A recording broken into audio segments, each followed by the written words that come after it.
The home buying process is known for being one of the most stressful events of your life.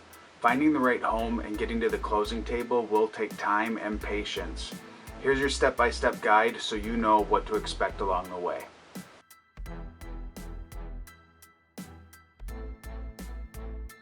For step 1, you're going to want to select a realtor. Realtors are a dime a dozen. You don't need to settle on the first one you talk to. Interview several agents until you find one that you're comfortable with. Get referrals from friends and family. Look at their reviews. Make sure they know the areas you're interested in. Handle it like it's a job interview. Step 2, obtain a financial pre-approval. Shop around to find a lender who can give you the best option for your situation. The pre-approval should be taken care of before you even step foot in a home. This tells you what amount you qualify for and what type of financing. Most home sellers aren't going to take you seriously without one. Make sure you're comfortable with your monthly payment and the amount of money you need to bring to the closing table.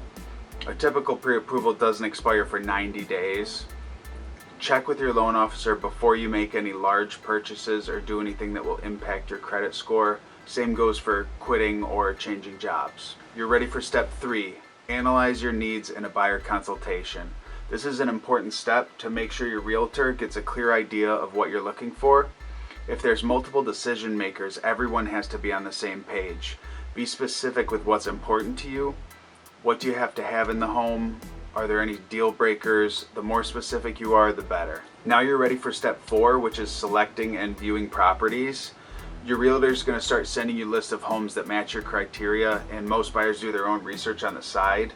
Try to weed out properties using photos, maps, and the seller's disclosures. Street view is a great way to check out the neighborhood. Read the information carefully on the MLS.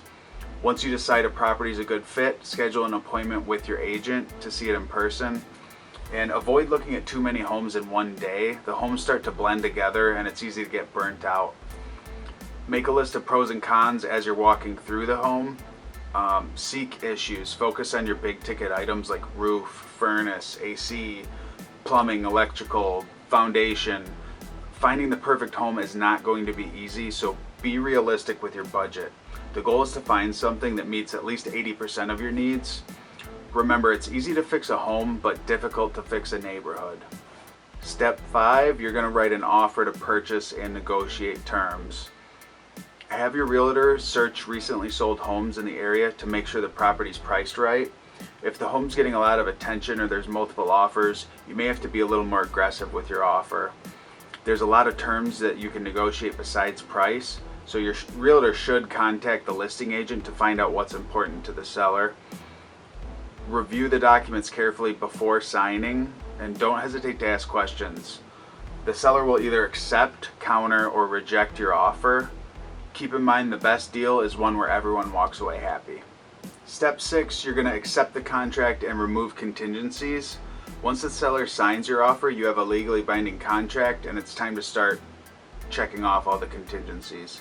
Some examples are going to be conducting your private inspections and resolving any issues, ordering an appraisal and turning in all your necessary paperwork to your loan officer.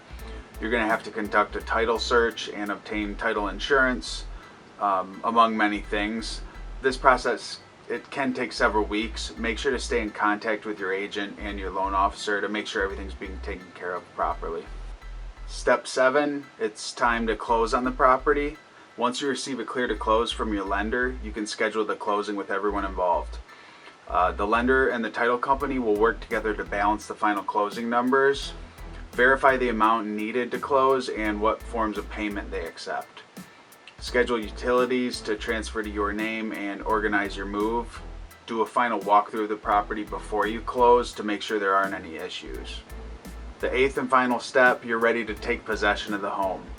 The home is not officially yours until funds are transferred to the seller. You may get keys at closing or you may have to close an escrow.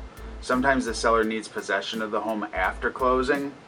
Once keys are exchanged, you can begin the moving process and have your housewarming party. If you know anyone looking to buy or sell, you can email me at pat.theory2@gmail.com. Thank you for your time.